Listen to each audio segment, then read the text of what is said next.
Mangla colony Mangla dam کی مرکزی جامع مسجد میں گزشتہ برس سالانہ میلاد مصطفیٰ کانفرنس میں خطاب کرتے ہوئے حضرت خواجہ غلام فرید رحمۃ اللہ تعالیٰ علیہ کی ایک رباعی پیش کی تو وہیں موجود ہمارے ایک دوست صوفی عبد الرحمن گوندل سیفی صاحب، ان کے ایک دوست محترم مبشر احمد چشتی صاحب نے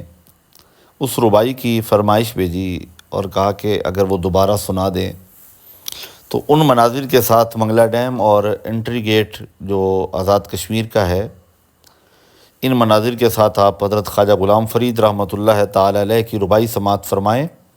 خواجہ صاحب فرماتے ہیں، ڈٹھے حرف قرآن دے پھول سارے، تیری شان جیا نہیں کوئی ہور ڈٹھا،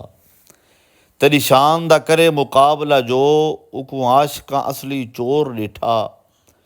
کوئی نور آکھے کوئی بشر آکھے، نہیں رات پیندا ایہو شور ڈٹھا، اللہ والیاں گال مکا چھوڑی، تساں ہور ڈٹھا اساں ہور ڈٹھا۔ عشق والوں کی نگاہ کچھ اور ہے، بے ادب اور بے ذوق لوگوں کی نگاہ کچھ اور ہے۔ دعا فرمائیں اللہ ہمیں اہل اللہ کی سچی محبت اور سنگت نصیب فرمائے۔